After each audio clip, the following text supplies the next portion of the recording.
former deputy prime minister in the country, but he converted and he's living at the intersection of policy and implementation in the development world, I guess, these days. That's a nice way to be introduced, Dr. Abdullah. Thank you very much to be here. Of course, we will be delighted to set the stage for our discussion today with the keynote speech by President Adesina, who also indulged us despite the very busy schedule and the crazy going between the two forums. So we're really delighted and grateful to have you with us here today. But before we start, I am glad also to see His Excellency Dr. Al-Jasser, President of the Islamic Development Bank, also making it during his crazy schedule, if I may say, during these 3 days. But he's a great supporter also of the younger professionals and the SDG cause in the Islamic Development Bank. So without a further ado, please help me welcome President Al-Jasser to deliver his welcoming remarks, and then we'll move on with the discussion. President Al-Jasser, please.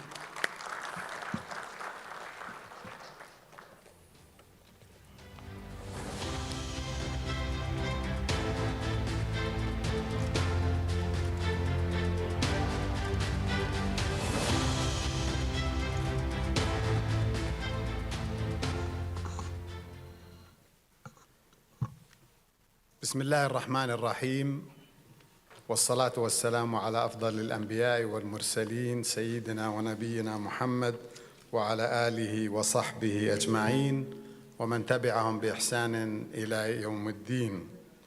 Excellencies, distinguished guests, ladies and gentlemen, Assalamu alaikum wa rahmatullahi wa barakatuh. A very warm welcome to all of you to this event organized by the Islamic Development Bank's SDGs Community of Practice. We meet today at a time where we celebrate the momentous occasion of the Islamic Development Bank's 50th anniversary, Golden Jubilee. It is a time for both reflection and renewed determination. The year 2023 marked a pivotal midpoint in our global pursuit of the Sustainable Development Goals. The 2023 SDG Summit reignited a sense of hope, optimism, and enthusiasm for the 2030 Agenda. It showed that the path to achieving the SDGs may be arduous, but with steadfast determination and global cooperation, progress is indeed within our reach. The SDG Summit underscores the areas of progress, but also served as an alarm of the immense challenges and inequalities that persist. Crises such as the climate change, the pandemic, and the ongoing conflicts continue to threaten the hard-won gains achieved over the decades. Progress will depend on how we use the means of implementation, and particularly finance, to walk the talk of the SDGs. The stark reality we face is that the global financial system has not kept pace with the urgency required to realize the SDGs. We must collectively work towards a global financial system that fosters more inclusive, equitable, and sustainable future. In this regard, I am pleased to inform that together with my fellow heads of the multilateral development banks, the MDBs, we adopted a reform agenda to enhance the synergy among the MDBs in contributing to the attainment of the SDGs of our respective member countries.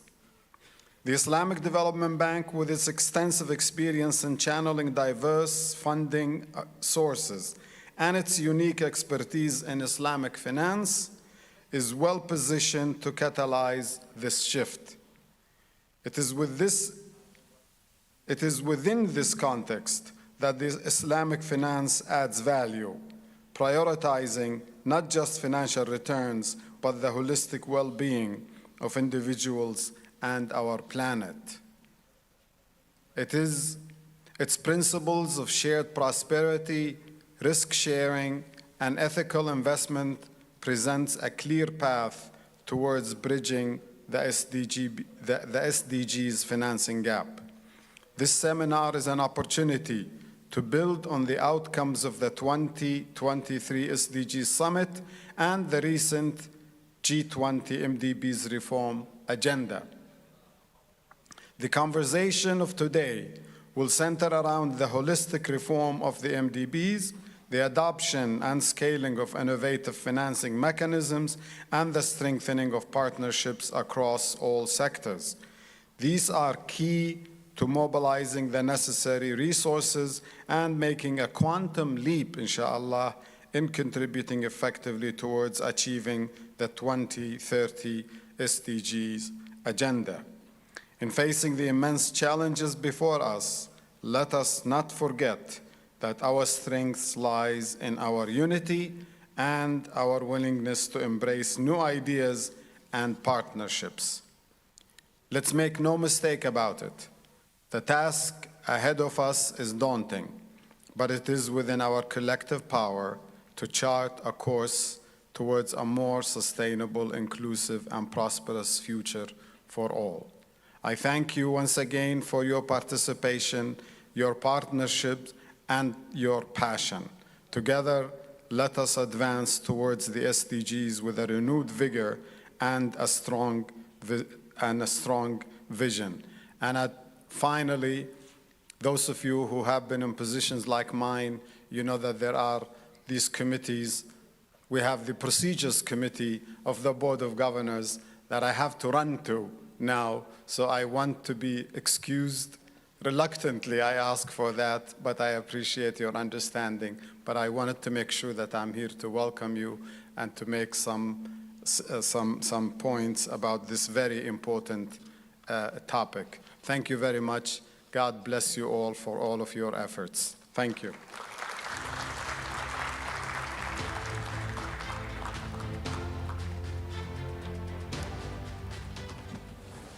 Thank you, Mr. President. We really appreciate it. I know that you have to be in the Four Seasons. Hopefully, traffic will help you. I don't know if he's going to make it at 3 o'clock, by the way. Thank you again for being here. And now for us to start, we're looking forward to the keynote speech by President Adesina. President Adesina is probably the longest-serving head of MDB right now, with an immense track record of service to development, not only in Africa, but also a strong advocate for the global South development issues globally.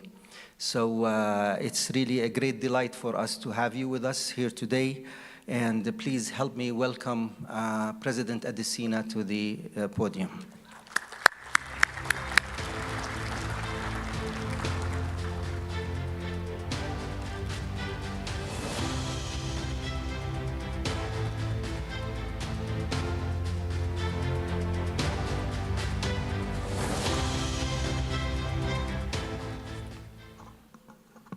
Thank you very much, Dr. Ahmad.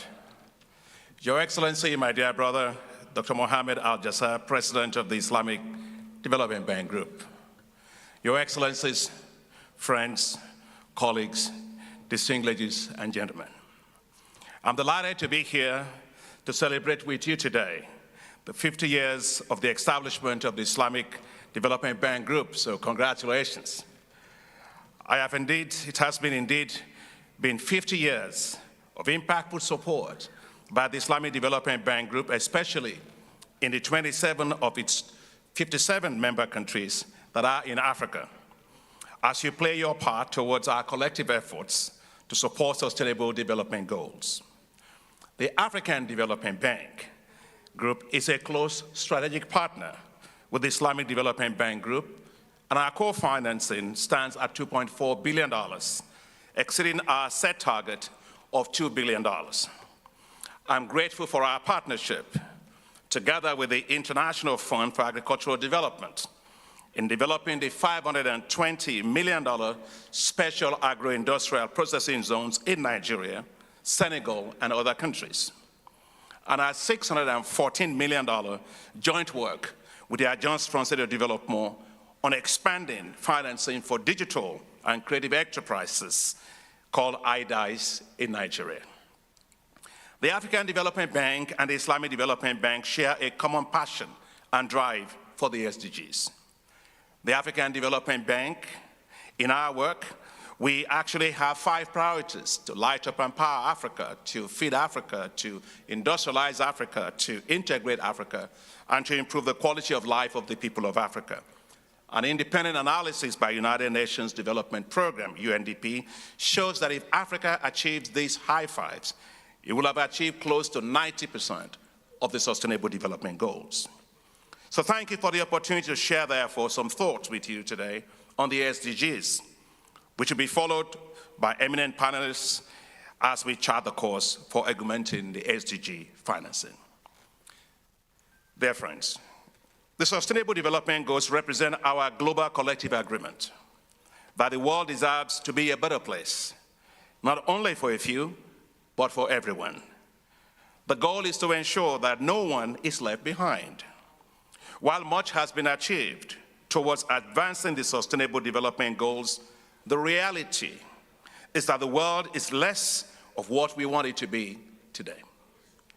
The alarm bells sounded by Antonio Guterres, the United Nations Secretary General, that the world is off course on the SDGs, calls for our collective rapid action. The United Nations Secretary General has every reason to be worried, and so are we. Our world is increasingly more unequal, especially with income inequality widening within countries and vulnerabilities increasing due to a series of multiple shocks which affect the poor the most.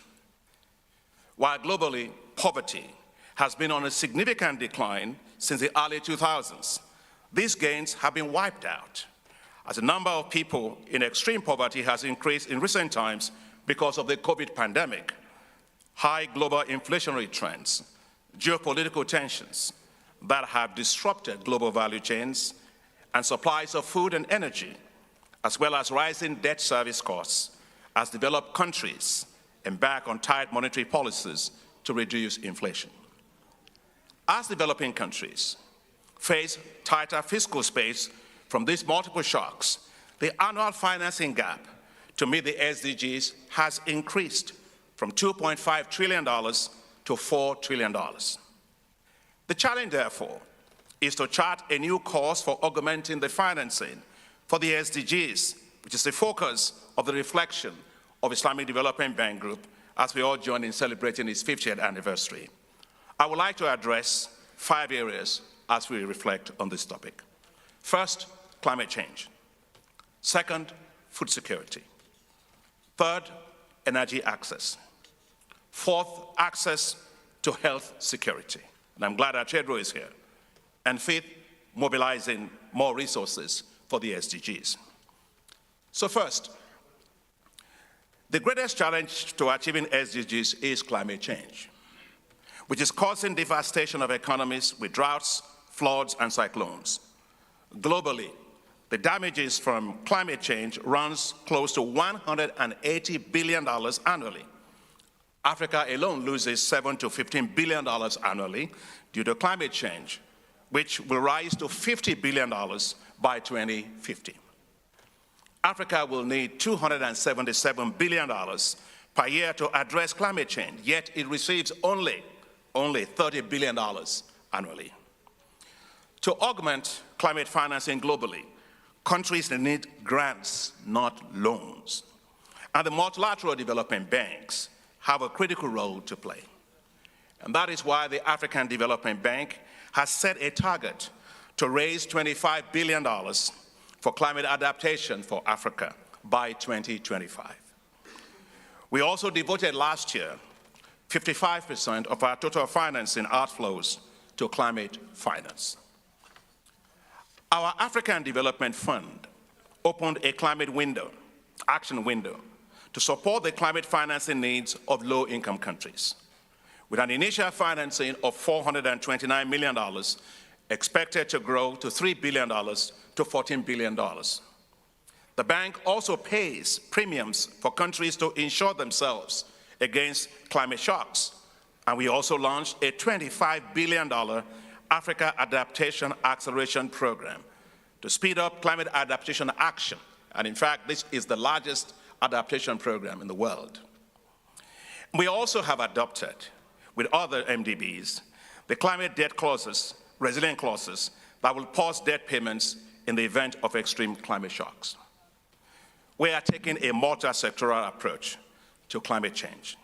And we are supporting Egypt, and the minister is here, to raise $1.4 billion for its own nexus on water, food, and energy. Second, we must drive for food security to tame food price inflation effects. The rising food prices arising from geopolitical conflicts, supply disruptions, and trade restrictive practices of some of the major food exporters pose a great challenge to global food security efforts and our collective efforts to achieve zero hunger. Last year, 238 million people suffered from hunger globally because of the food price inflation. While social protection for the vulnerable is clearly needed, the solution to this lies in producing more food and doing so in ways that are environmentally sustainable. And that is why the African Development Bank has committed $25 billion to support Africa to become food self-sufficient by 2030. Our flagship program, called Technologies for African Agricultural Transformation, or TAAT, has already delivered climate-resilient crop varieties of wheat, maize, and rice for 13 million farmers. A good example is the case of heat-tolerant wheat varieties, which we provided to Ethiopia, which has made the country self-sufficient in wheat within 4 years to become a net exporter of wheat.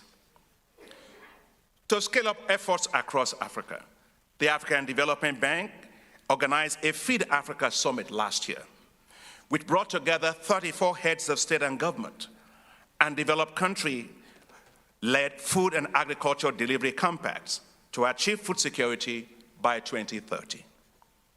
We raised globally. The president was talking about the importance of collective action. We had collective action globally, and we raised $72 billion to support these country-led action plans. I am delighted that the Islamic Development Bank president joined us there, and the bank committed $7 billion. Third, we must ensure there is universal access to electricity. Without electricity, there's no development. Yet, more than 675 million people around the world do not have access to electricity, with 80% of them being in sub-Saharan Africa. So, solving the global electricity access issue for the SDGs means solving it first in Africa. The African Development Bank is augmenting financing to tackle this challenge. Our flagship program, called Desert to Power, on which we partner with the Islamic Development Bank, is currently mobilizing $20 billion to develop 10,000 megawatts of solar power systems across 11 countries in the Sahel zone of Africa, which will provide electricity for 250 million people. And when it's done, it will be the largest solar zone in the world. I was delighted last week at the spring meetings of the World Bank and the IMF to announce together with the president of the World Bank Group, Ajay Banga, our joint commitment to provide 300 million people in Africa with access to electricity by 2030. Unlocking Africa's massive renewable energy potential will be critical to achieving this, while recognizing the critical need for natural gas to assure stability of the grid systems, reducing emissions, and assuring access to clean cooking energy for close to 900 million people. Fourth, greater financing is needed to close Africa's health financing gap. While $4.5 billion is invested in health infrastructure annually, this is way too low compared to the annual financing needs of $25 billion. We should prepare for the next pandemic. This also requires improving access to pharmaceuticals and vaccines, as the continent imports 80% of all of its medicines and 99% of all of its vaccines. COVID-19 taught us a lesson that we cannot outsource the health security of 1.4 billion Africans to the benevolence of others or to the global market. Due to the evident rise in nationalism and trade restrictions of medicines and vaccines. To augment financing for health in Africa, we at the bank, we are investing $3 billion in quality health infrastructure. During the COVID-19 situation, I called up Tedros and I told him, what is that one thing that we can do as a bank to support these global efforts? He said, I can invest in quality healthcare infrastructure. And I went straight to my board and we got $3 billion and we are doing that now. So thank you, Tedros, for that support. But we are also adding to that $3 billion for the development of the pharmaceutical industry to produce medicines and vaccines right on the continent. In this regard, the African Development Bank set up the Africa Pharmaceutical Technology Foundation to improve access of the continent to technologies and processes that are protected by intellectual property rights. And I want to thank Dr. Tedros Ghebreyesus for being on the eminent advisory council of that new foundation. Finally, we cannot make much progress on the SDGs unless we tackle the debt burden of African countries and find new ways to raise more financing. The G20 Capital Adequacy Report showed that multilateral development banks could raise an additional $1 trillion through a series of actions, including hybrid capital, enhancing the callable capital of the bank by credit rating agencies, increasing their risk appetite, optimizing their balance sheets, among others. The multilateral development banks, as a group, we've committed to scaling up our collective financing capacity to $300 to $400 billion over the next decade. There is a need for significant efforts to raise the level of concessional financing, in particular, to better support countries. We are deploying a series of financial innovations. The African Development Bank issued a landmark hybrid capital of $750 million, the first among multilateral development banks, which will be leveraged as equity to accelerate lending to countries. The African Development Bank and the Inter-American Development Bank have developed a framework for the rechallening of special drawing rights to the multilateral development banks. And we are working closely with IMF, and my brother from Egypt on the board of IMF is here and has been a great supporter and waiting of our efforts on this, towards securing board approval for the use of SDRs as hybrid capital. And of course, that means the SDRs can actually be leveraged 3 to 4 times by the multilateral development banks, and it complements the work of IMF on its PRGT and the RST work. Greater financing for the private sector is going to be needed to move from billions to trillions of dollars in support of the SDGs. This will require leveraging the over $128 trillion of assets under management by global institutional investors through wider use of guarantees, developing bankable projects, addressing FX issues through currency swaps and hedging instruments, greater use of local currency financing, and the development of local capital markets. Therefore, as we look towards 2030, we must redouble global collective efforts to achieve the SDGs. A few critical actions will be needed. First, the call by the United Nations Secretary General for a $500 billion per year SDGs stimulus package should be fully supported. Second, the developed countries need to increase support by devoting at least 0.7% of their gross national income to official development assistance. Third, significantly higher support is needed for concessional financing windows of all the multilateral development banks. And as you know, we are in the period of IDA 21 replenishment, and this deserves greater support. At the same time, the African Development Bank's African Development Fund, which will have its 17th replenishment next year, should also be doubled to reach $25 billion. We're not competing, we are complementing. It's time to reach greater scale by being bolder, bigger, and better. Fourth, the global financing for climate, the global financing climate architecture needs fundamental reforms to ensure better coordination, harmonization, simplification of their procedures, and greater access to financing for developing countries to access for climate mitigation and climate adaptation.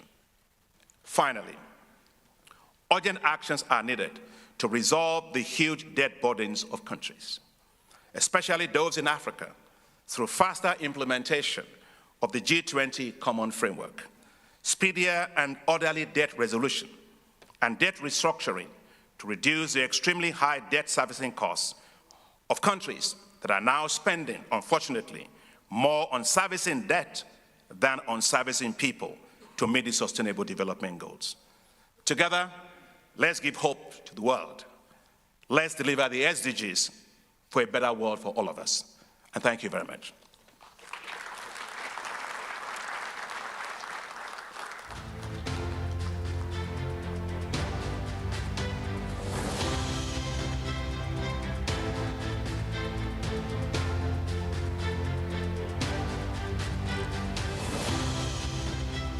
Thank you very much, President Adesina.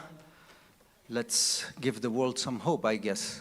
So let's see if we can get some hope out of the discussion that we will have in a minute, inshallah. Please welcome the panelists to the stage as we have introduced them already. I hope the titles are there. So the panelists, would you please kindly come up to the stage? Just in the interest of the time, I'm sorry we have to run all the way to the end of the stage here.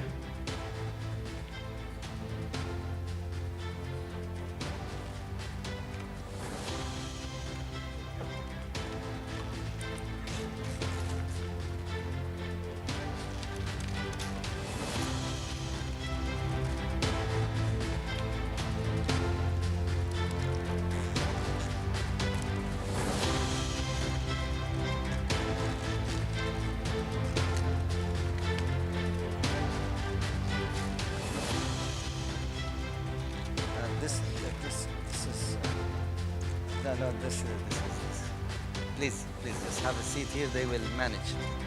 Okay.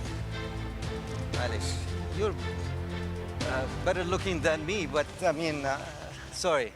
So this is the moderator for the stage manager. Please correct the names.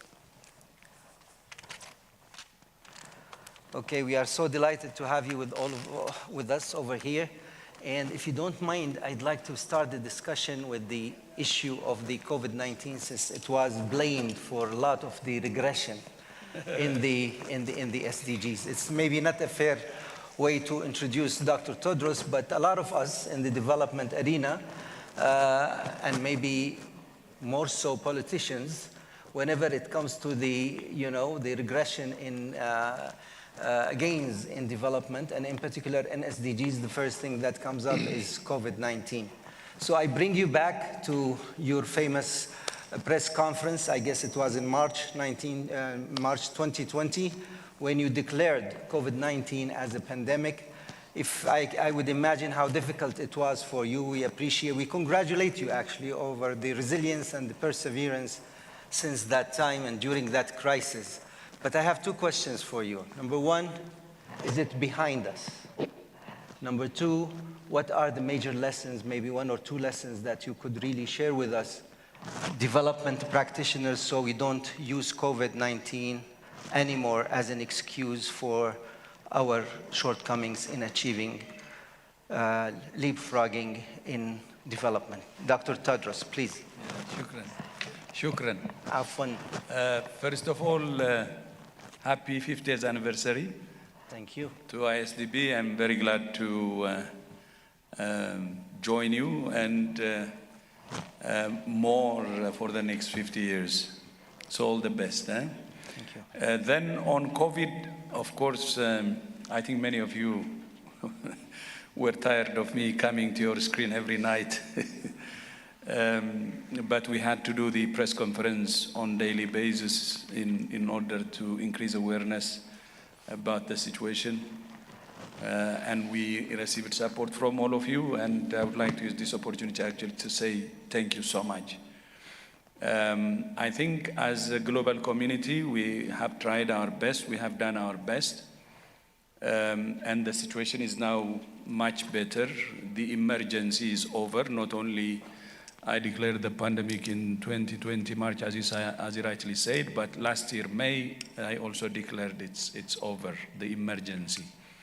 Of course, that doesn't mean the virus is not around. The virus is around, but it's controlled. It's not an emergency now. That's why we're together. Something that we have missed for a couple of years. We couldn't meet, and it was Zooms, and a bit abnormal for human beings actually to be isolated. So we're glad that the world is now back to normal. But that brings another question. Maybe, are we really ready? To be honest, we're not still ready.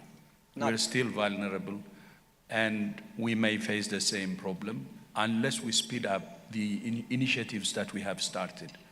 Many things we're doing, so we have to speed up those, and especially the pandemic agreement should be concluded, the pandemic agreement by May this year.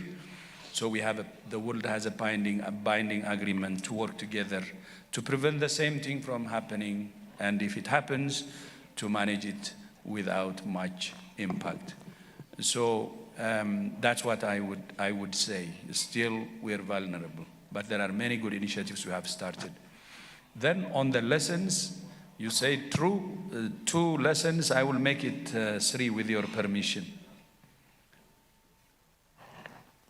The moderator is a bit wondering who is... Yes, if you can bring the noise down in the back, please, would really appreciate it. This is our health here talking, okay? So the 3 lessons, I think the first one, we have seen that how our investment in public health and primary health care was actually weak. That's why even the high-income countries were very surprised, because their investment was more in high-tech technology, secondary, tertiary level services, while the public health and primary health care was neglected. So this is one lesson. And the second lesson is equity. COVID, if it has done one thing, it has shown us how ugly we are in terms of inequity. The inequity, I think my brother Adesina had already said it, it's unbelievable. And those who are vulnerable because of several reasons were the most affected. And it has exposed, COVID has exposed the unfairness of our world, the inequity of our world. So I think that's second lesson. And in the pandemic agreement, that's what we're trying to address, and operationalizing, they call it operationalizing equity, so we can prevent the same thing from happening again. The third lesson is politicization. If you remember, at national level, there was no national unity. Political parties were using COVID as a punching, tool, and punching each other, which puts their people at danger, because the virus is on one side while humanity is on the other side. There is no us and them between us. The enemy is the virus, and all of us are on one side. So at national level, the politicization was really the most difficult part, and some countries done badly because of politicization. And that also affected the global solidarity, because when there is no national unity, then it's difficult to bring global solidarity. So we have struggled for some time, actually, pushing for this, but I think we have to learn from this. National unity is important. We should not use it as a political tool to punch each other. Global solidarity is important. Narrow national interests should be tamed. There could be national interest, there should be, but it has to be an enlightened national interest that takes care of itself while takes care of others, because taking care of others, the rest is in the interest of everybody. So these were the 3 lessons, and I hope we have learned from those and other lessons and recommendations, and these are what we are implementing now, and I hope the world will be better next time there is a problem. Thank you very much. This is really reality. I think COVID made us all look in the mirror in one way or another. And we appreciate sharing the lessons with us. Just in the interest of time and respectfully, I would like to ask the audience in the back or the group who are helping us, because your voice, I can almost understand the conversation in the back. So if you don't mind, if you just keep it down so we can focus with the eminent personalities we have on stage here. Thank you. Go back to Ibo Siri Mulyani. Welcome again to IDB. As always, you have a track record actually with MDBs in the past, and you've played a major role during your presidency of the G20. So you have a comprehensive view of so many aspects of what we are talking about here. But Indonesia was a trailblazer basically in introducing some innovations, new instruments. You did the first green sukuk, if I could remember. You had a lot of pioneering initiatives. I mean, if you could share with us, just for the sake of sharing also lessons in a positive sense now, how were you able to operationalize some of the innovations? Because there is a lot of good ideas around here, but the key there in Indonesia was the operationalizing of these initiatives and really getting results on the ground. So if you don't mind, just a few minutes around this positive impact that you achieved. Thank you. It's already. We hear you. Yes, thank you so much. First, happy anniversary, 50th anniversary for the Islamic Development Bank on behalf of Indonesia. And it's good to be in this panel. I think when you talk about the innovative financing, it is not created because of we are innovative in this case, but because the need for the development is always very high comparing to resource that we have. Like Dr. Adesina has mentioned earlier, that in Africa, in order to achieve SDG for the electricity, for the health, food, always all those objectives require a lot of resources. The resources coming from the public is always limited. Private sector have a huge, but they have their own preference, risk, appetite.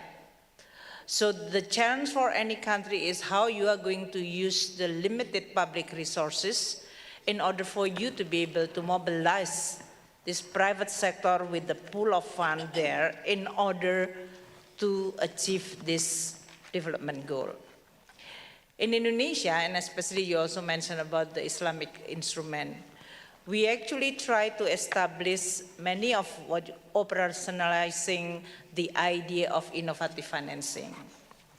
I think the word public-private partnership has been there for long. It's been discussed in many events, including in this kind of annual meeting. But how you are going to really get the best of this private sector to involve in the public goods is going to be one of the most important challenges. The Indonesia experience in this case, establishing public-private partnership, starting with, of course, the Ministry of Finance should understand that, okay, you use your instrument in a way that you are going to attract more capital in development. And that's why you should understand what is the private sector own preference. And we have to develop the policy framework, regulatory framework, even establish special mission vehicle within the Ministry of Finance in order to be able to translate the word of catalytic role in this case. So we have special mission vehicle like PTSMI, which is then establishing sustainable development goal blended finance, SDG 1. This is $3.1 billion is already mobilized with one seed fund from the public, and then they mobilize from many development partners. Indonesia also establishing the guarantee institution in order for us to be able to provide guarantee for the private sector, whether you are going to build water or electricity or other infrastructure, or even waste management. So that's also attracting more private sector participation. And then just recently, 3 years ago, we also established the Sovereign Wealth Fund institution. Indonesia is not like here in Saudi, in which you have plenty of oil that you can put in this sovereign wealth fund, but we have funding that we created using a sovereign money. And the job of this Indonesia Investment Authority, we call it, to attract more partnership through the equity financing.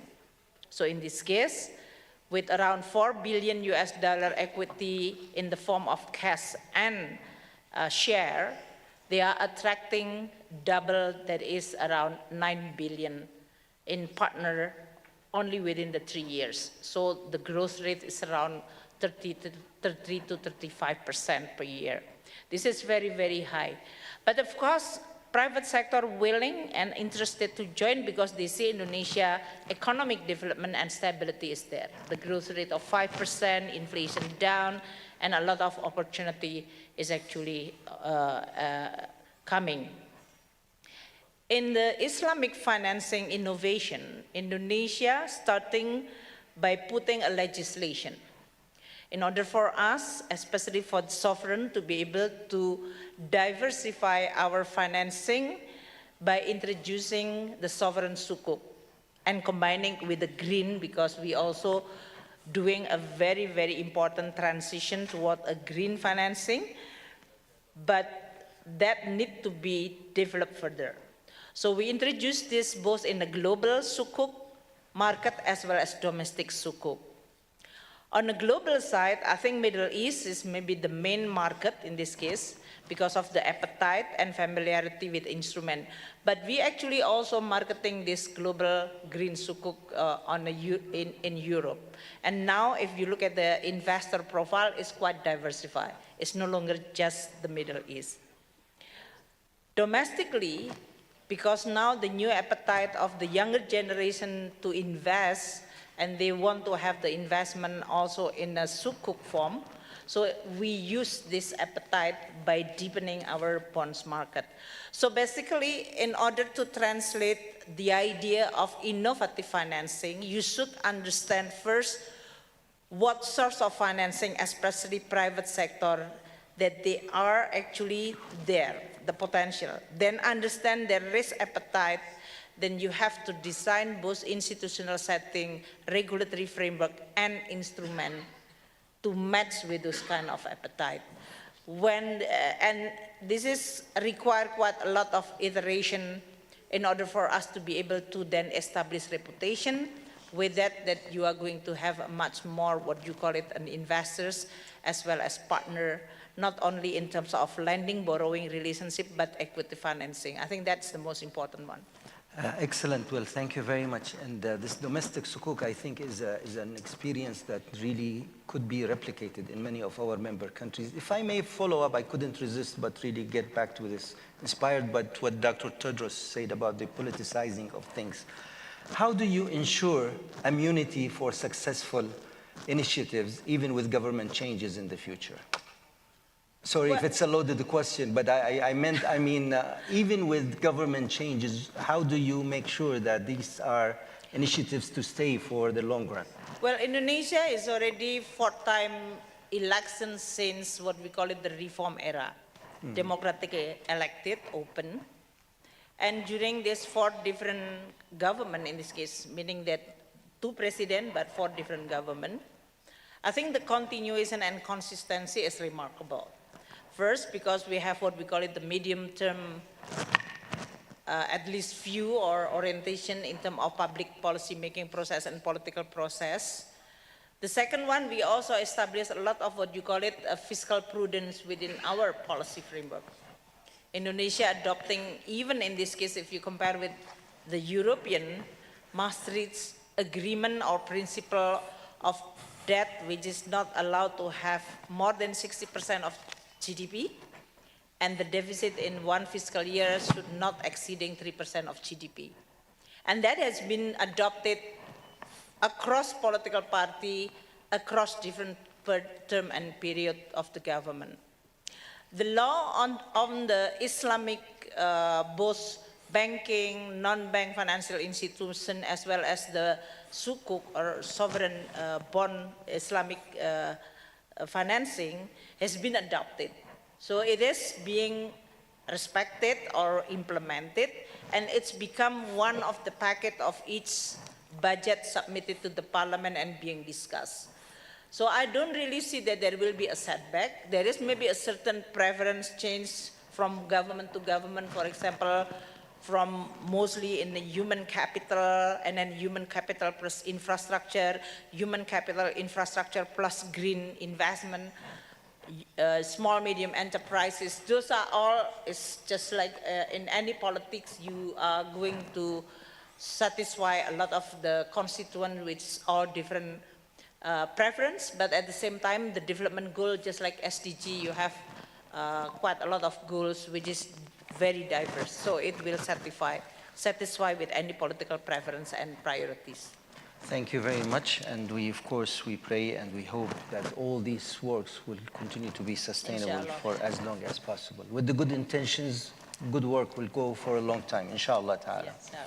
I move to Her Excellency Dr. Hala. Thank you again for being with us. And of course, Egypt is a major country in the region. And in this atmosphere of difficulties, I would imagine your job is also not a piece of cake. I wondered how did you have what was going through your mind when you went to the parliament, I guess last week, were you in the parliament presenting a 24-25 development plan? With all the uncertainties around you, God bless your heart. So, but Egypt in the past 5 years has been trying to introduce so many initiatives in terms of improving the quality of life for people. I recall, for example, Hayat Karima, for example. But financing gap is always there. And how are you dealing with really addressing the financing gap, especially in the light of your last or most recent submission to the parliament? And is the SDG dialogue part of the whole thing, or people really shifting priorities? And if I may, just to give you maybe more ammunition to address my question, recently we've been hearing about a flow of foreign direct investment into the country, a new loan from the IMF. Perhaps all of these things are giving you some breathing room. Some people would say this is good for the short term. Is that true? Again, back to the sustainability question. And some also, maybe you can accommodate our concern here, that this flow of funding might go to different priorities from the SDGs and what we are talking about, namely debt relief, for example. You're trying to get rid of the debt that you have and all this breathing room that the country has been indulged in, and congratulations for that, maybe will not really service the SDGs per se or the development needs. What would you say to that also? Thank you.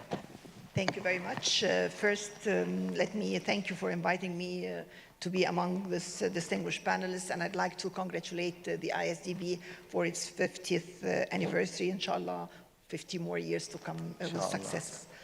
Well, actually, I think Egypt, as the whole world, we are witnessing unprecedented external shocks. From the COVID-19 pandemic to the Ukraine war, to the recent Gaza war on our borders, in addition to all what is happening, the repercussions of the climate change, all this has led the countries to start looking into their policies, taking maybe some perplexed policies, let me say. And the challenges that Egypt and most of the middle income and developing countries face is that with the start of the COVID-19 and followed by different geopolitical challenges, we definitely had a huge disruption in supply chain. We had prices of basic food commodities and energy have soared. This had led the central banks to rush and raise interest rates. which had definitely negative implications on the cost of funds and access to finance, and also have left the fiscal side with a limited fiscal space in order to support the less privileged in the country. So what is happening is that what we in Egypt basically have done is that we have worked on a full reform agenda. We have taken the opportunity of the COVID-19 to embark on a full structural reform agenda. We have worked on, of course, recently on the monetary and the fiscal side. We have stabilized our exchange rate with a flexible exchange rate. We have also controlled our inflation, which was high due to the import. We have a huge import bill of food and energy. So all this, and at the same time, we have embarked on a big developmental program, our safety net program, which was basically looking or targeting the multidimensional poverty. So we have started our largest development program, which is Haya Karima, the Decent Life Initiative. This Decent Life Initiative, we are basically improving the quality of life of more than 50% of the population. We are improving the quality of all the services that our people in the rural areas are living there. So it's basically we're providing them with sanitation, with clean water, with electricity, with decent housing, with fiber optics, and with also job opportunities. So this is our regard to the social safety net. In addition to that, we increased the cash transfer program to 12 million 12 million people.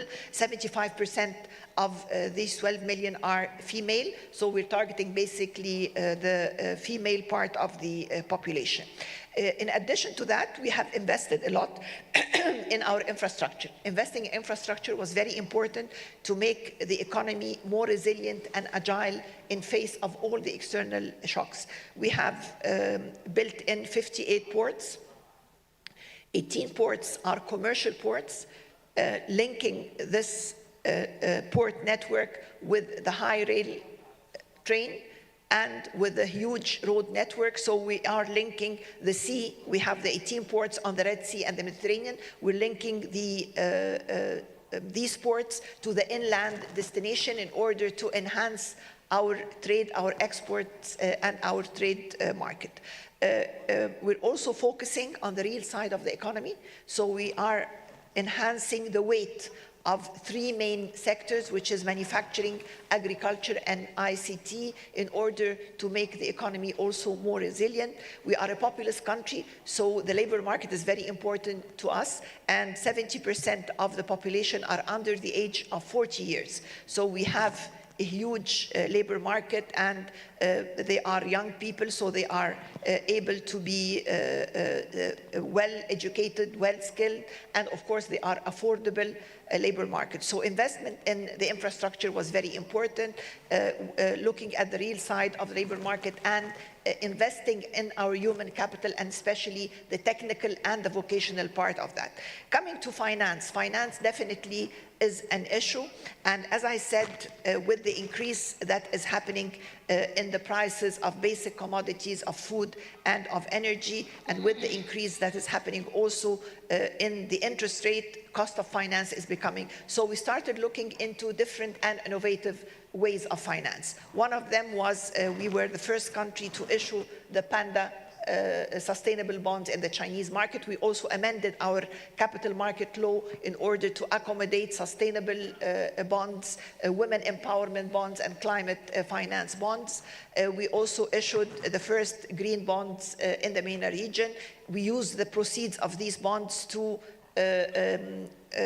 invest in climate and green projects. We have issued for the first time our environment sustainability guidelines, whereby we trained all the public institutions to start looking into their projects, and have now about 50% of our public investments are becoming green. We also worked on debt swapping with some of our friends in Germany. We have swap debts with Germany, with Italy, and recently with China. And we have established a few years ago the Sovereign Wealth Fund, as Minister Muliani was mentioning.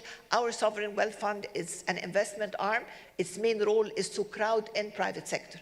So we look into the country, into investment opportunities. We transfer these investment opportunities to become investment product, and we offer this to the private sector. Sometimes we enter with a minority stake to do a sort of a de-risking, and sometimes we just offer this to the private sector. So we crowded in a lot of private sector money and a lot of FDI in a lot of projects, especially that the government is moving into greening our investments.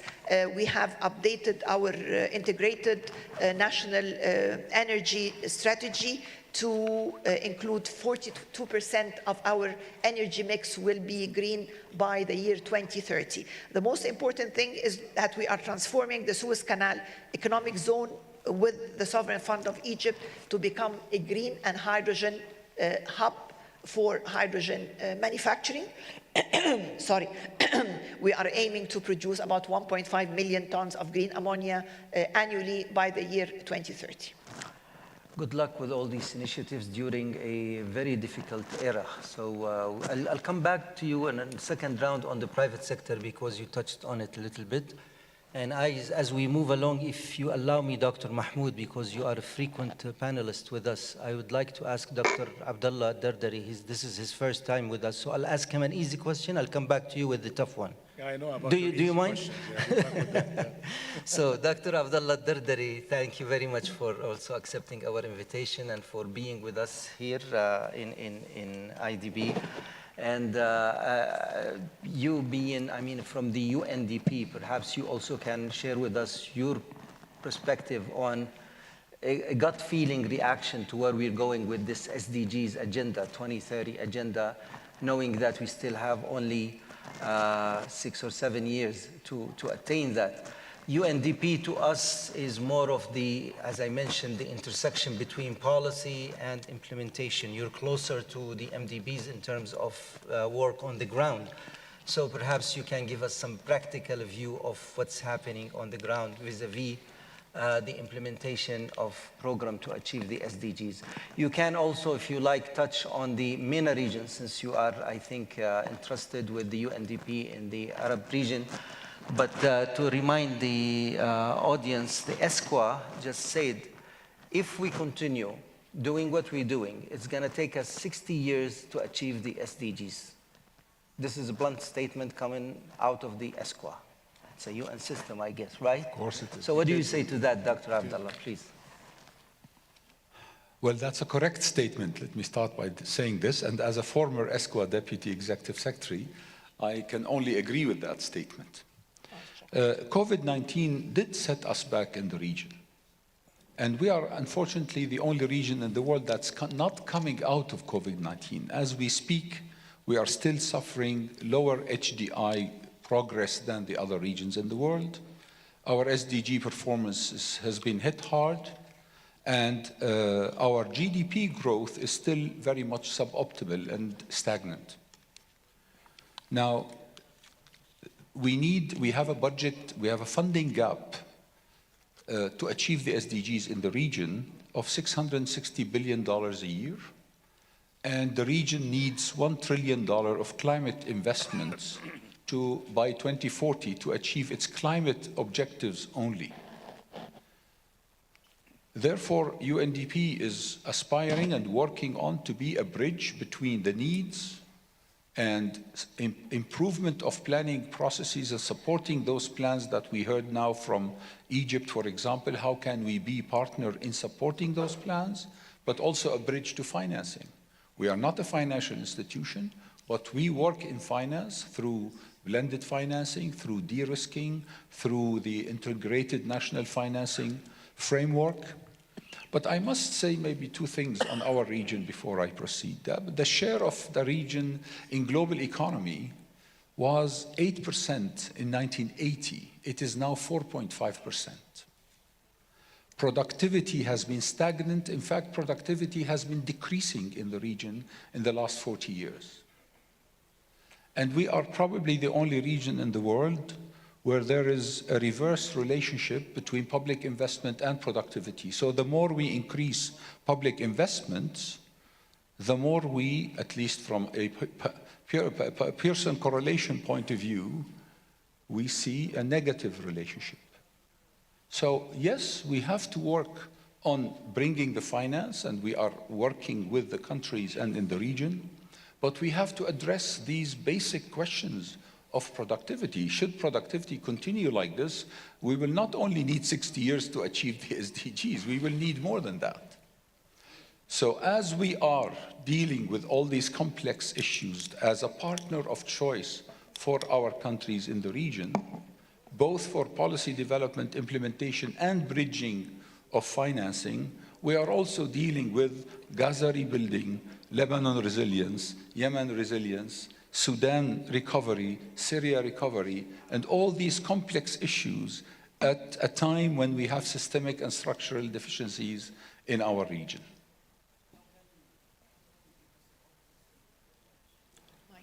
Yes, Ahmed is asking, Rami is asking about a hopeful statement. Yeah, could you conclude your intervention with a hopeful statement, please? Yes, of course. Yes, of course. First, if you go to each of our countries today, you will find reforms, you will find courageous policies, you will find determination, political determination. The region has said, I can see the huge energy transition happening in Egypt that we would love to partner with. Of course, we see the Saudi Vision 2030. We see the dramatic changes in the UAE, Qatar, and other countries. Algeria is entering the age of energy transition and economic diversification. We are happy to help with that. Iraq is moving also towards more economic diversification, energy transition, more effective water resources management.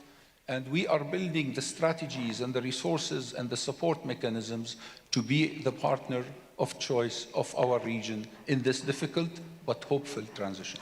Thank you very much, and sorry to tease you on this, but really because many of us, especially in this region, sometimes we just try to find another profession after what we hear, you know, that's the... Thank you very much. I go back to Dr. Mahmoud. As I mentioned, Dr. Mahmoud is a long-time friend of IDB, and he's always patient with me, and I really appreciate it. But if I may start by saying that I'm a big fan of yours, Dr. Mahmoud. I read your articles every once in a while, and I share it with others also. Sometimes you come across as a diplomat. Your articles sometimes are more descriptive rather than prescriptive. You're not giving solutions. Are you aware of that? Are you conscious of that? Or are you just being a diplomat and you're not giving the prescription for what needs to be done going forward? I mean, you've been with this SDGs since inception. Probably you're one of the people to blame for this billions to trillions. May Allah forgive you and forgive these people who got us into all these trillions. And even President Adesina, when in his, I was trying to say how many times he was mentioning millions to billions, billions to trillions. Allah ysamahkum. May Allah forgive you for all of this. It turned out to be that IMF is saying all we need is 500 billion to solve the problems of Africa. So in retrospect, really, what's your gut feeling on this 2030 agenda, having only 6 years going forward? In 2 years, are we going to be hearing about 2050 plan or something, and we always kick the ball to the future and we escape from the realities of not achieving what we have? What had worked? What didn't work in your assessment in 3 to 4 minutes, if I could squeeze you in there? Thank you. Well, I don't know what happened to 2 or 3 hours, but now you're giving me 2 minutes. So first, in your nice comment about my articles being descriptive, not prescriptive. I leave the prescriptions to my good brother, Dr. Tedros. By profession, I'm coming from a family with many doctors in the profession. No, but actually, there are 2 things, and I'm very much careful about that, because I always assume that my readers are smarter than me. So what they need is just giving them the facts that they are, not to play by words. When it comes to prescription, that's very much case specific. So I write to a very broad audience, not just to the Arab countries, but to others. So I'm very much careful that it's very much going to be case specific when you are tailoring a solution.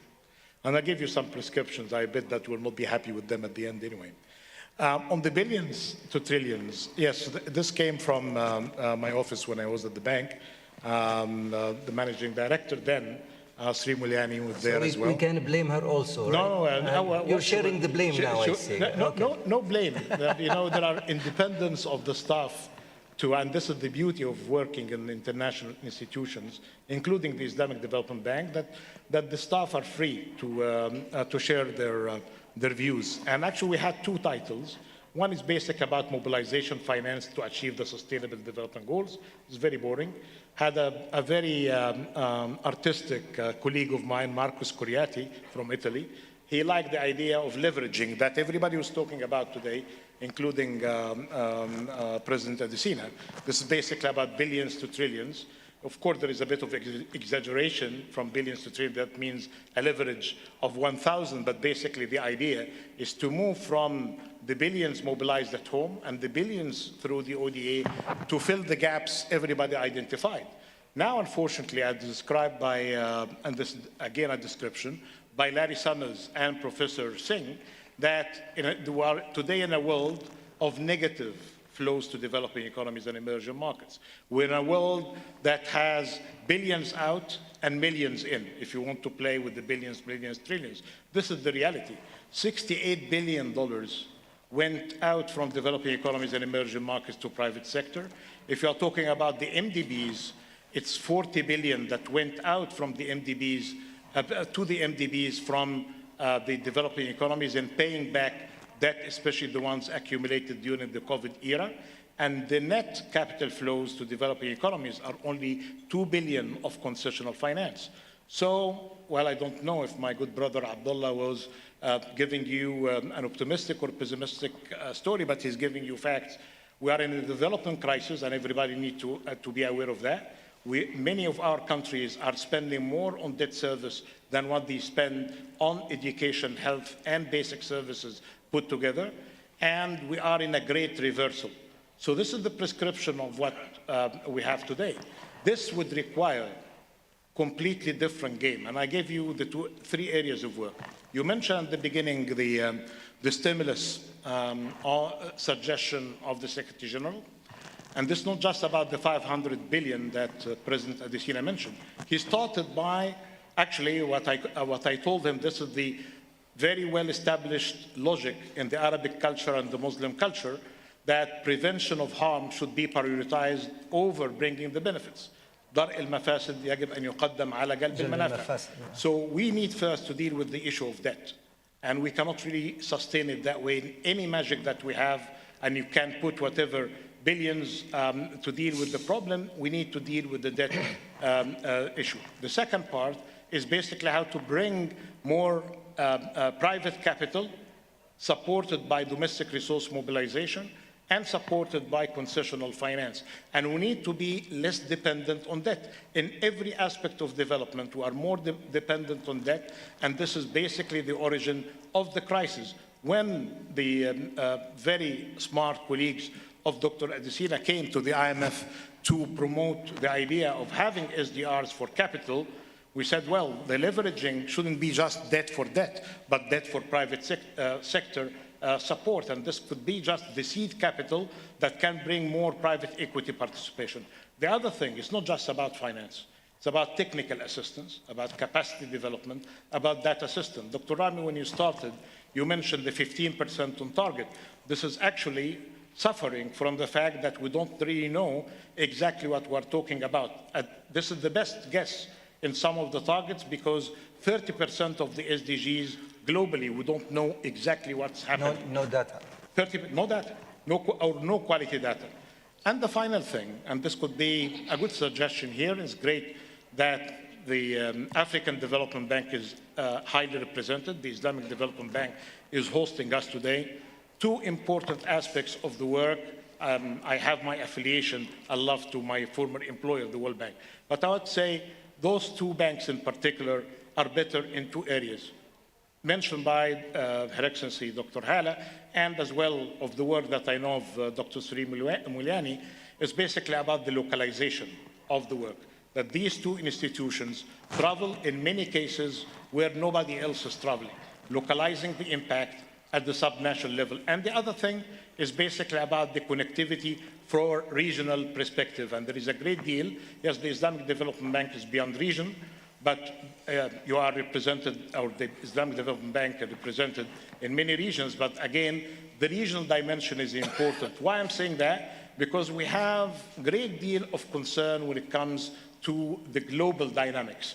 They are full of protectionist measures, issues related to the old ways of mercantilist interventions are complicating flows of capital, of trade, and even for knowledge. Best way, and there are many good examples, including from the neighborhood of Minister Sri Muliani, is basically from the ASEAN, that there are many solutions that we can really bring by working on a local level, a regional level, without abandoning the global approach through better standardization. Thank you very much. Really appreciate it. I might come back to you on the issue of the SDRs, since you mentioned that. Last year, I think I tried to say who else could do something in the IMF, and you said I'm only representing, a few countries, and maybe others could really influence more. But COVID-19 has showed us that developed countries can really issue money very quickly. And 650 billion SDRs were issued. One country got 100 billion of that. Yeah. And the entire continent of Africa got about 40 billion of SDRs. This is good for another debate, perhaps, but speaking of the gaps, I think we cannot just look the other way, and not really think about these things, especially you're talking about the inequalities, Dr. Tedros. I will have a quick round, and now I need short answers because I know the audience would like to ask you many questions. I'm always blamed to ask a lot of questions and time will run out. Panelists like it because it's more protected, but this time will expose you to the audience if you don't mind. So I will just give you very quick questions and I need quick answers, and then we'll turn it over to the audience if you don't mind. My question to Dr. Ibu Sri Muliani, following from what Dr. Mahmoud has mentioned, you had your history in the MDB world and recently on the G20, and even President Adesina mentioned bigger, bolder, and bigger, better, and bolder. I need to work on my 3 Bs from now on. But seriously, where do you see this change agenda? How is it changing really the MDBs? Even the more funds that MDBs might channel, how do you ensure that these are going to development ventures rather than what Dr. Mahmoud is saying? Maybe it's in all the good intentions. People are trying to get rid of the debt that they have. Maybe this is all they are after. But the real development work of REACH, which is the mandate of an MDB, is it really served with this bigger, bolder, and better mandate, basically, from the G20? If you could quickly just address that point. Thank you.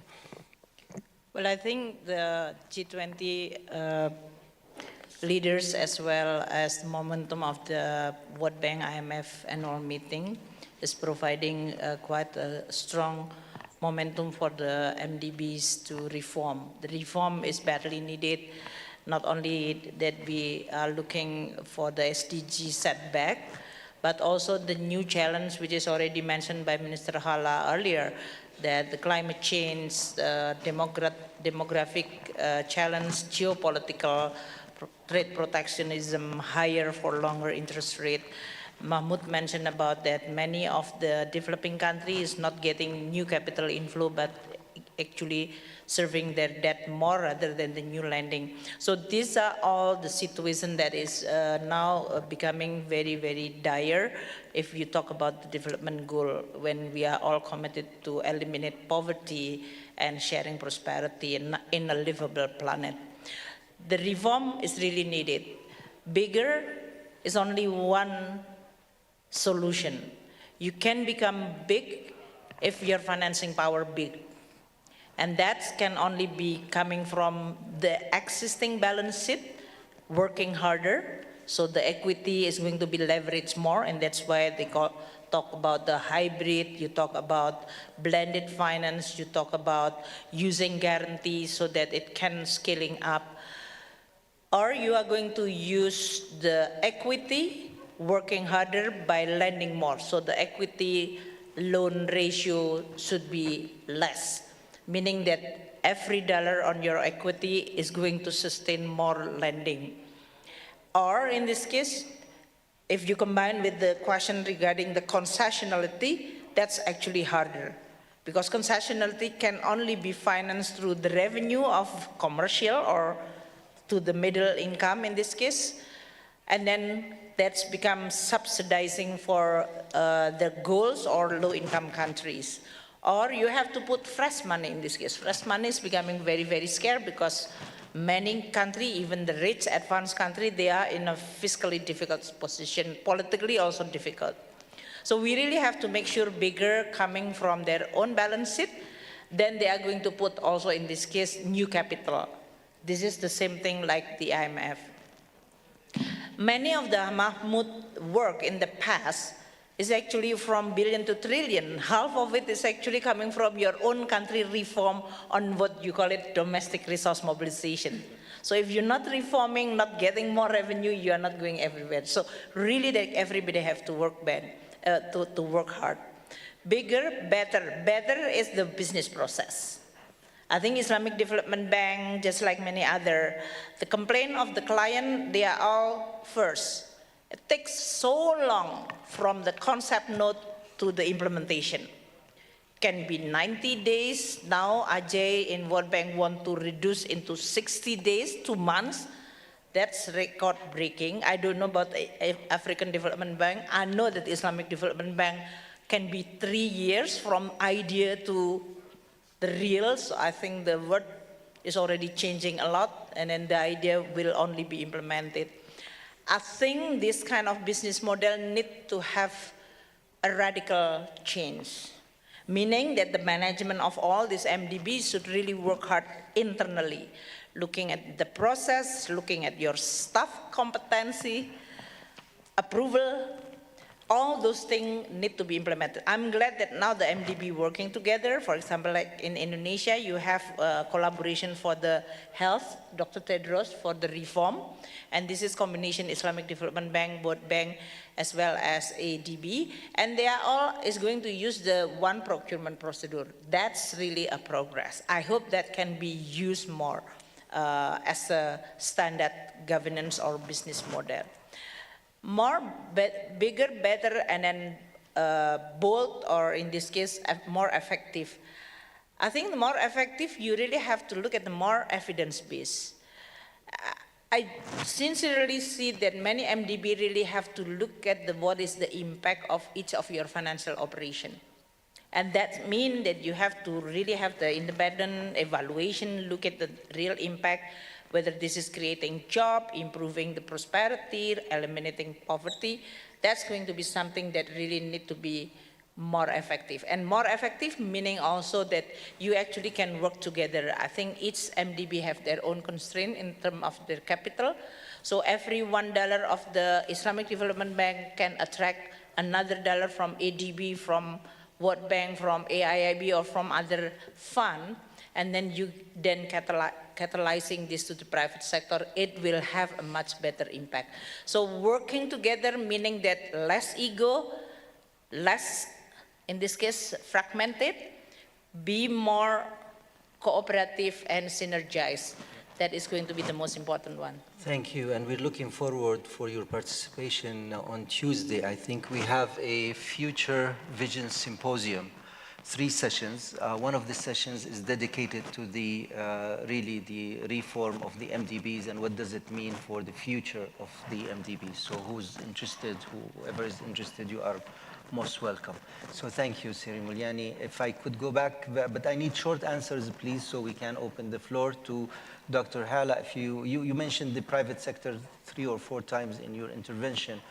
I mean, if you like to focus on what makes the private sector really confident in coming to a country with all the difficulties that you are facing. Please go ahead, but in a minute or two. Yes, well, basically, whatever reform measures or agenda we come out, it's always through a participatory approach. This has been done through a public dialogue with the private sector. We sit together, we discuss the challenges, and we come out with the agenda for reform. And one of the main issues that was the concern of the private sector was the involvement of the public sector. Egypt, during the period of 2011 to 2014, this period, Egypt passed through political instability, and the government pitched in a lot of investment, basically to upgrade the level of infrastructure, which was deteriorated in terms of ports, road networks, electricity, energy, everything. So their concern was the involvement of the public sector. Accordingly, we came out with what we called a state ownership policy. This state ownership policy basically defines where will the government and the public sector exit. And what is very important about that is that it is ensuring a sort of a level playing field. When the government or the public sector invests, it has to be through a level playing field with the private sector, so this gave a lot of comfort to the private sector.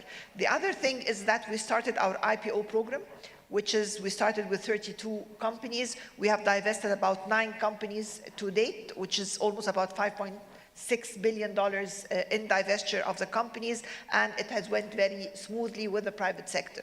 In addition to a lot of reforms in streamlining our business environment or our trade policies, all this is being done in full cooperation and in full coordination with the private sector. It's something to mention when you're talking about partnership and collaboration with the international community, and has been mentioning the developing countries that have been soared. And what the developing and the middle income countries need is more FDI. We need more FDI, we need more investment in projects, in feasibility studies, in human capital. This part of the world is privileged with young people, with a lot of talent.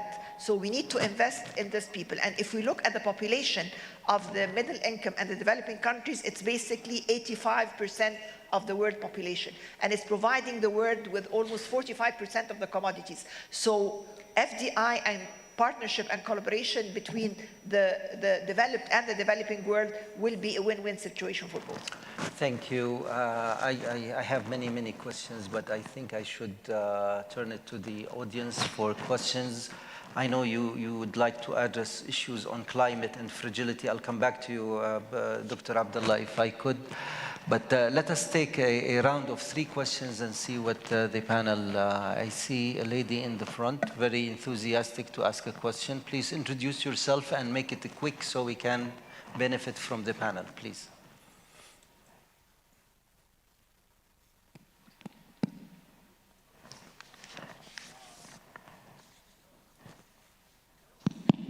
Yeah, so I am Dr. Amani Asfour, President for the Africa Business Council, which is established by the Heads of State Decision Summit to be the voice of the African private sector.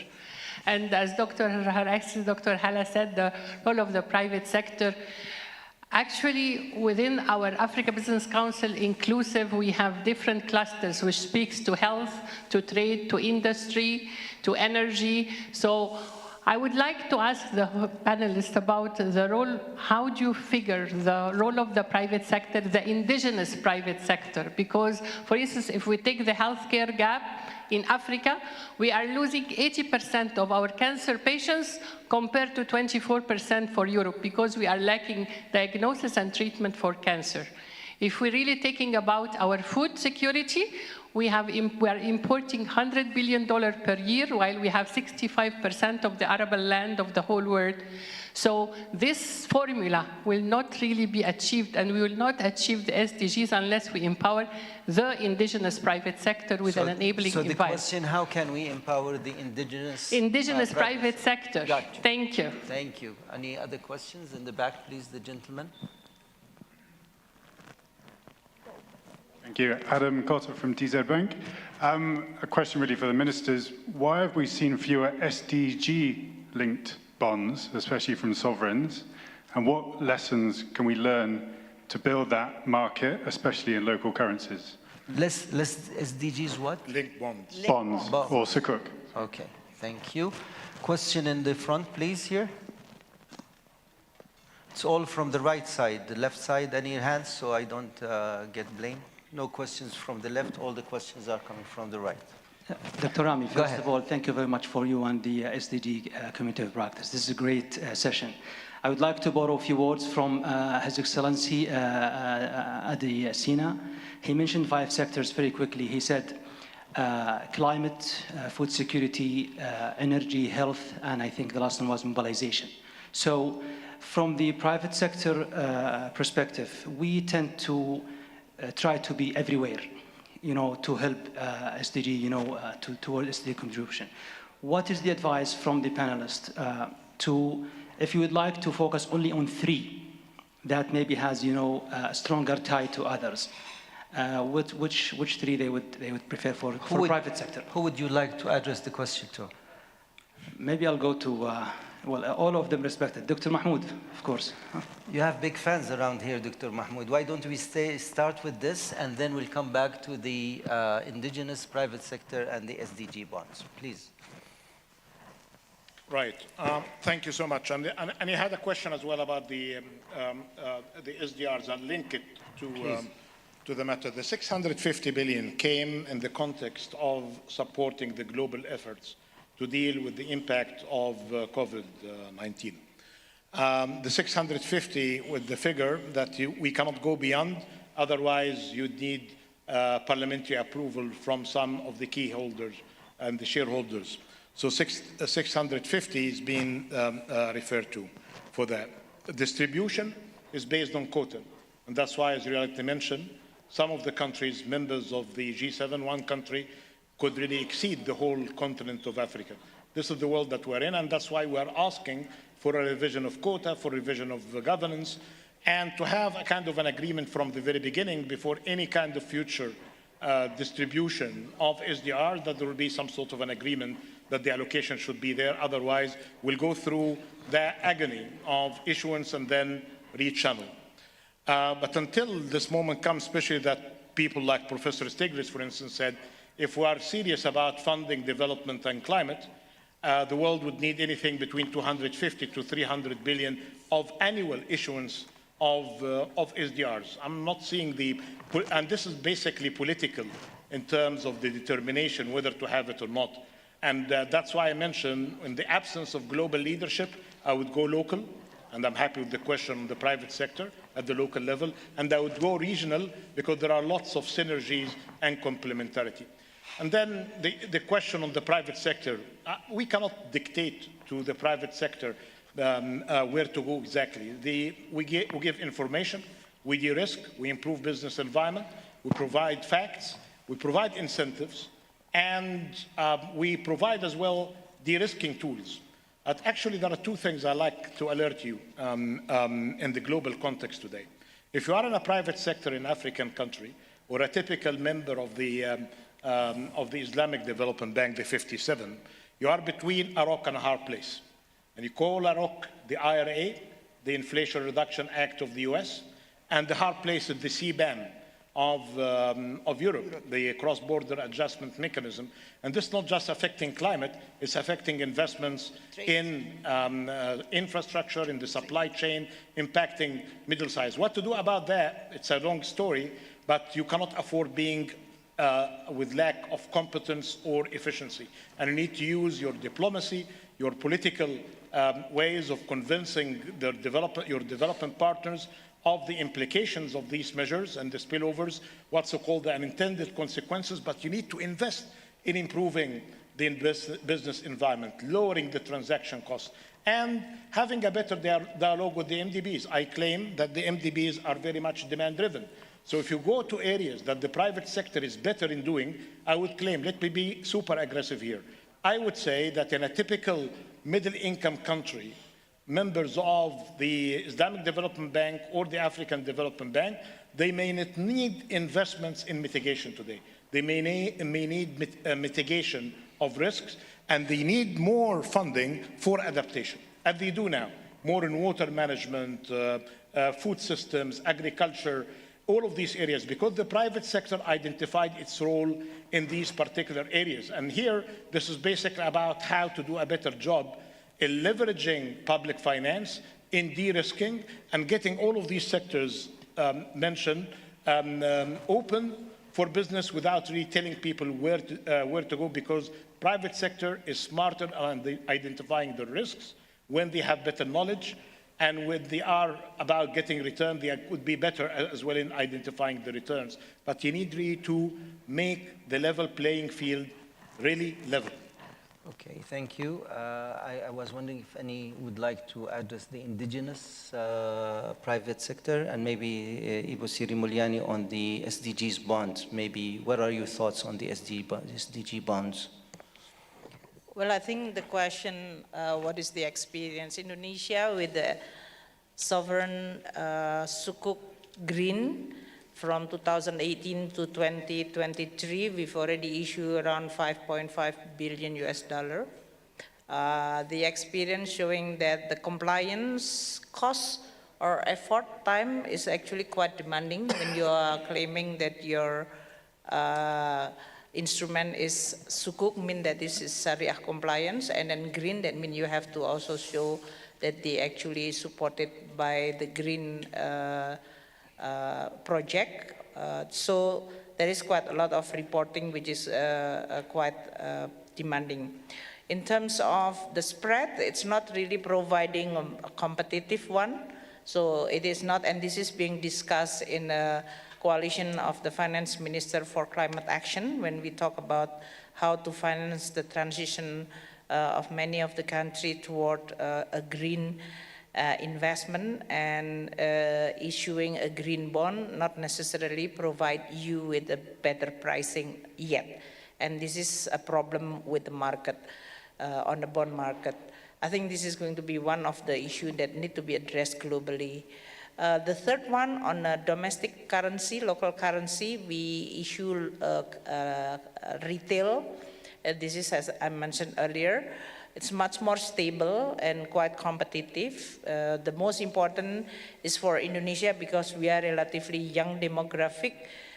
So a lot of the young generation, the millennial, Gen Z, even in this case, they start now putting their money or their saving, not only in the form of traditional saving, but they also buying a bonds.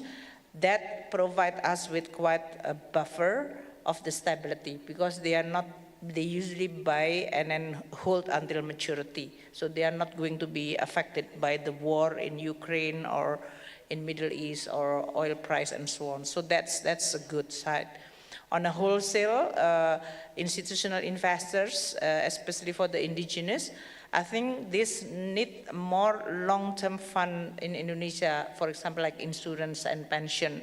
And to be very honest, Indonesia is still very shallow on that. And that's why we recently just passing the reform on a legislation, comprehensive financial sector reform, including on this insurance as well as pension, that will improve more the pool of fund long-term that can become the demand for our instrument. So that's a lot of work need to be done locally on the local currency bonds, but globally you also have to reach many diverse investors, and also working within the global system in order for us to get the good or best reward from our effort. Thank you. Thank you. I see Dr. Tedros would like to make an intervention. Yeah, I just wanted to address one of the questions, I think, about the focus on Sri.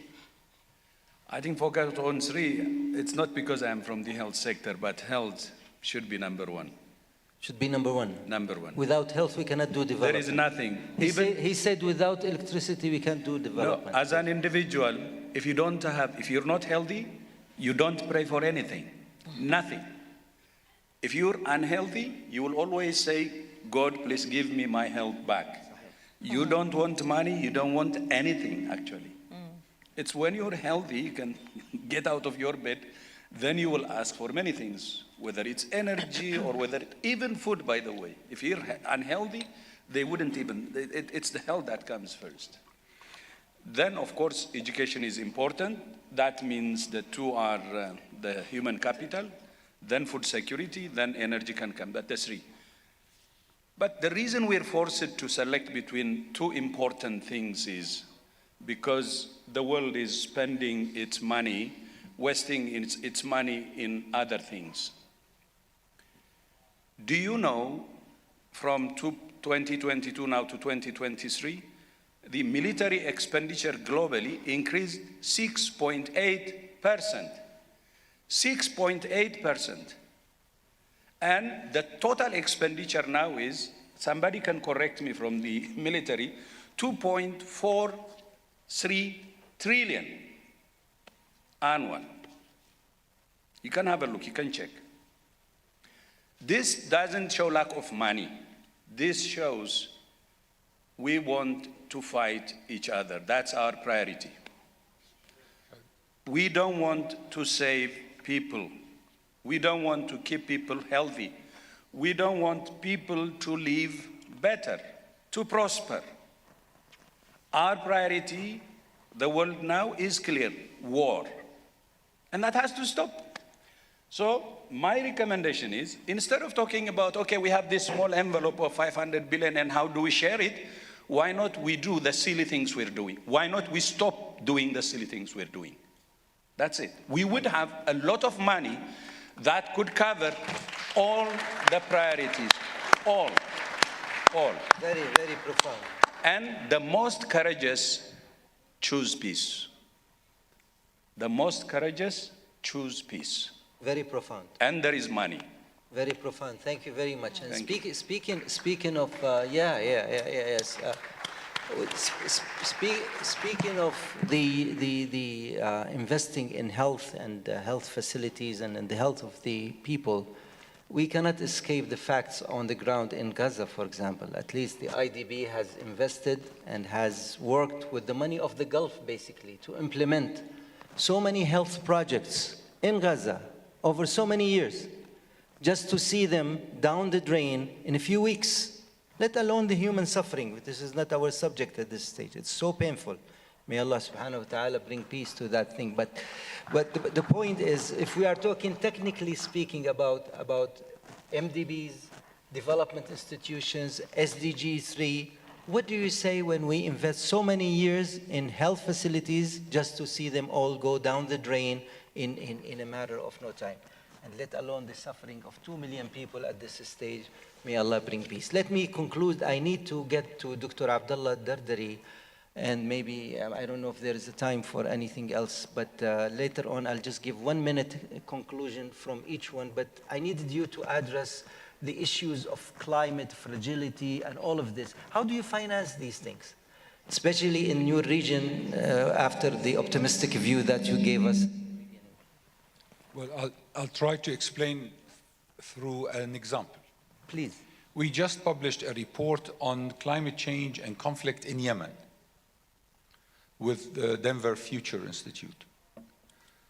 If we invest today in addressing mitigation and adaptation of climate in Yemen, a fragile country in conflict with very weak governance, you name it, the GDP could increase by $600 billion by 2060 compared to the baseline. The problem is no one is going to invest in Yemen today based on short-term return benefit analysis. If we take this additional $600 billion in consideration, Yemen, the fragile country in conflict, could be a good place to invest in climate adaptation and mitigation. Our duty as UNDP, working with the MDBs and the IFIs, is to bridge this gap. This is what they call in banking discrepancy of maturities. If we can fix that problem, and of course all the money that is spent on war, as Dr. Tedros said, even Yemen, the most fragile, the most poverty-ridden country in the Middle East, has in fact tremendous potential. So the question is not just, there's no shortage of money. The question is, how do we calculate what type of returns on our investments we are going to have? I think this is an example of, even in the most difficult situations, there is money and there is savings. And most incredibly, in Sana'a, I was there last week, you put your ATM of your American bank, you put your card and you get crispy brand new US dollars, 100 bills. Money moves. The challenge is how we, as the international community, meaning the MDBs, the IFIs, and the UN system, how can we leverage all of that towards investing in the future of a country like Yemen? Thank you, profound. Thank you very much. This opens our eyes so many things. Do we have in the front here, you wanted to say something very quickly, please? 30 seconds, please, because I have to conclude. I just want to raise an important issue. 17 SDGs, but there is one that might be very important, and really, usually it teaches what we want in our life. It impacts on our identity, and that is culture. Culture has not been addressed as one element, one goals of the SDGs. It has been embedded within education, but nowadays without culture, it becomes very difficult. I do understand the importance of education and health, and do understand the importance of poverty, climate change, but what about culture? It is an identity. It is an important SDG that has to be included, not to be just as part of the targets of education. Thank you. Thank you very much. That's food for thought, really. I was wondering if President Adesina would like to take the mic for 1 minute only, because you've been so kind to sit with us all that time. What's your reaction in 60 seconds, if I may ask you, President Adesina, and then I will come back to the panelists, 1 minute each for your concluding. Sorry to put you on the spot, but I was seeing you in your facial expression, listening to all of this, and I really appreciate your time and you staying with us. 60 seconds, please. Thank you very much. Thank you very much. Let me thank all the panelists. I think first and foremost is that political leadership and accountability is the key for everything that we're saying, right? When we see the poverty that is around us, lack of access to food and health and so on, we've got to hold leaders more accountable to that. So without that political accountability, you're not going to get the actions that are necessary. So I think that's very, very important for us to do. Second is the fact that we also need to ensure that we coordinate better. Take a look at what Mulyani was saying. How you say that in Indonesia you coordinate around the partners in the country. Often there's so much duplication. So we have to make sure that we synergize, we cooperate, and we have more effective use of our capital, focusing on country priorities. And the last thing that I want to say is that, we need to actually hear the voices of the people we are trying to help and support. We often talk on their behalf, we don't really hear them. And I remember that as a young graduate student in the 80s, the best report that I read from the World Bank at that time was something done at that time by the voices of the poor. Where are those voices? We have to make sure that those voices are heard. When we hear them, we feel them in our boardrooms, in everything we do.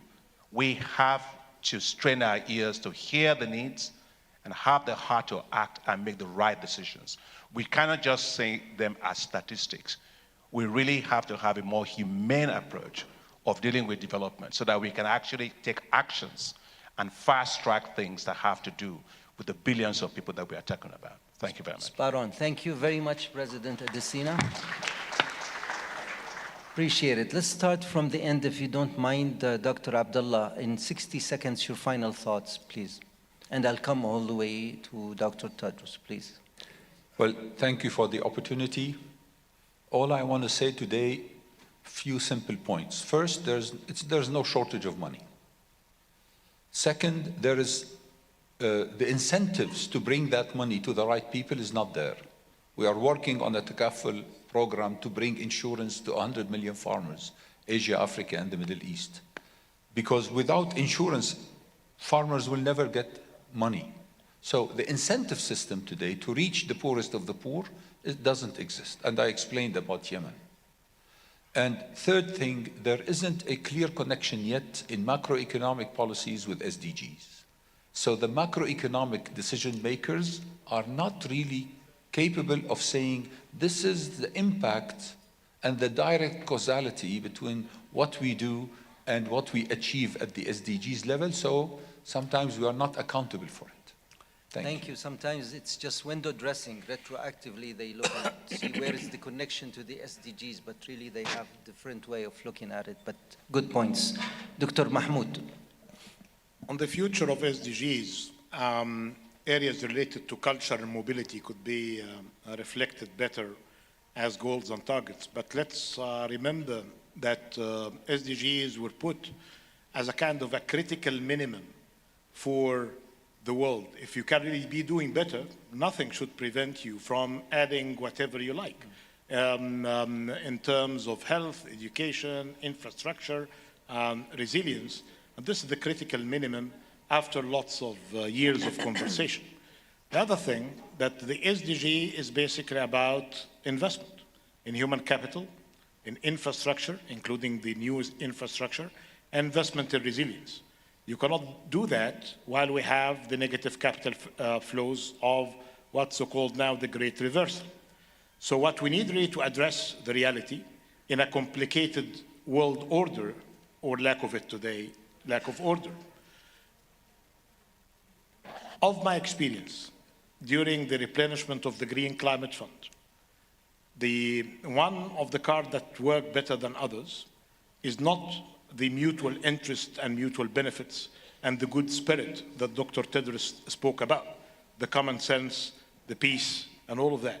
It's fear, the fear factor, the fear of migration, forced migration, the fear of refugees. I would say, be practical, use all tools, the good wisdom of Dr. Tedros, but again, confronting the reality that in this tough world, that you need really to go in a super pragmatic way, what works locally, what works regionally, and what works with this kind of division of incentives in order to get money where the money should be. Otherwise, in 2 years from now, you'll be seeing people talking about the post-2030 agenda to address your earlier question. They will be more ambitious, and they are going to say, what I can tell you from now, that they are going to be completing the business of the SDGs, as the SDGs are completing the business of MDGs. What we need really to do at the national level, don't be the lagger, but be ahead, and don't just say, well, we are not alone in this. It's a tough competition, and it's all about political leadership when it comes to incentives. Thank you. So SDGs are the critical minimum, you're saying? Yeah. Critical minimum. Yeah. I'll keep this. Is it copyrighted? I keep this in mind. Well, yeah, I've done that before, so I like that. Dr. Hala.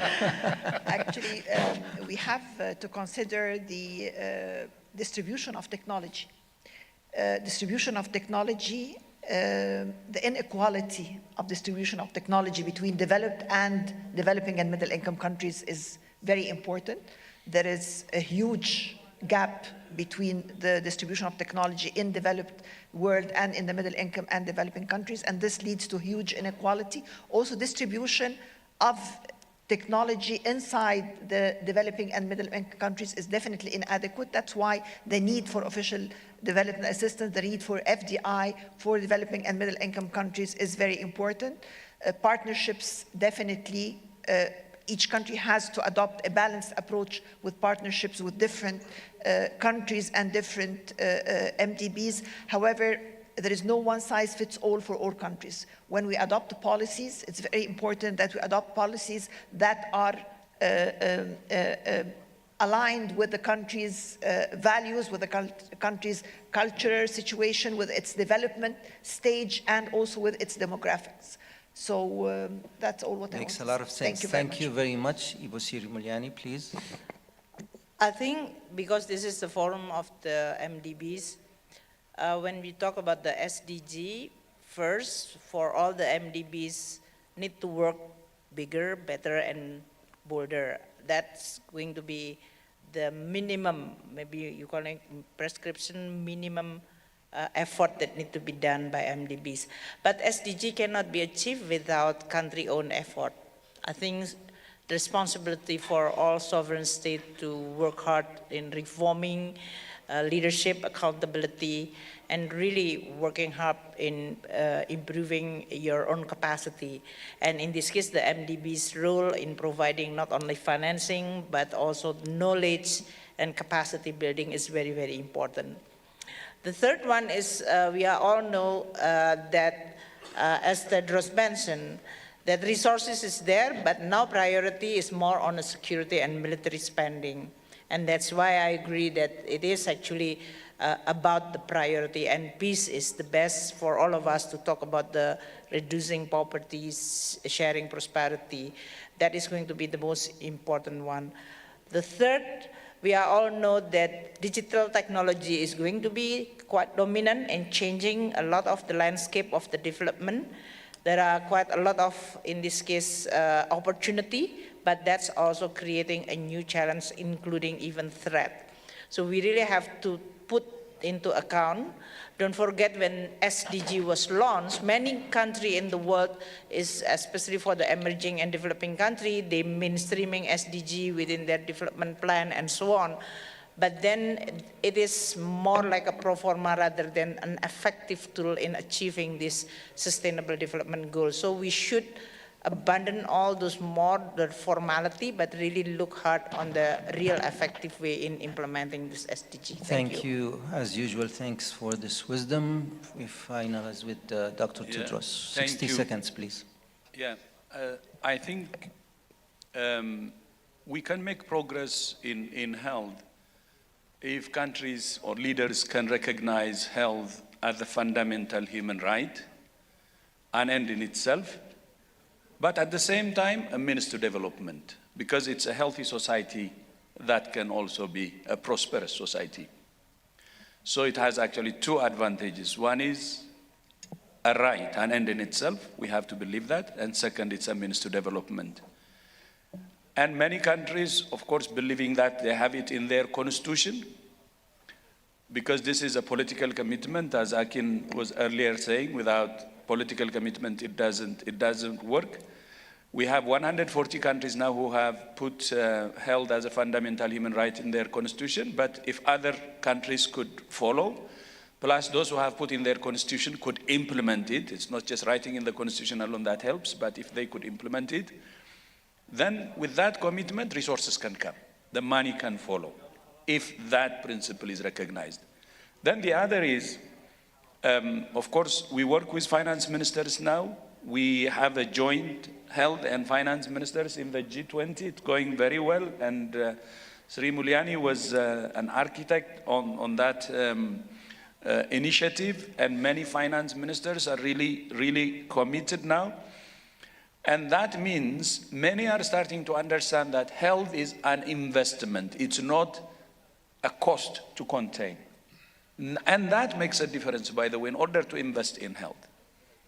And of course, we can go into details in that, but that's the second principle that can help us or encourage us to help to invest in health. And some people were asking me, why are you in a panel with finance and economy sectors? I said, health cannot work without them. So we should actually be more present and be with them to make the case. And they understand it, by the way. And there is progress. And I would like to use this opportunity to thank all the MDBs. We have an incredible initiative now that we have started, HIB, with all the banks here, and others who are not will join the HIP. And we will make, hopefully, I'm confident that we will make progress Inshallah. Together. And So without health, we cannot make any development. Health is central. And he's arguing for SDG 1 next time you do something like this, Dr. Mahmoud, in the UN, maybe SDGs 2050 or something. Please think of what Dr. Tedros said. Maybe you change the sequence of the... you'll come up with another fancy name, I'm sure, instead of the SDG, but hopefully the... By the way, we have the bigger, bolder, better. We also use it in a different way, but speed, size of volume, and quality. Thank you. Thank you. Almost very much. close. I would like to thank everybody. Let's just conclude with the hadith of Rasul sallallahu alaihi wasallam. He says, just to give hope, as President Adesina said, let's give people hope. And it says, إذا قامت القيامة وفي يد أحدكم فسيلة فليغرسها. If the last day started to happen, and you have a shoot of a plant or a seed, and you can plant it, you should plant it. So no matter how the SDGs will end up in 5 or 6 years, whatever we can do, we really need to do. And inshallah subhanahu wa ta'ala will make no sincere effort go in vain, inshallah. Please thank all the panelists. Thank you. Thank you.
نحن نخدم الإنسانية.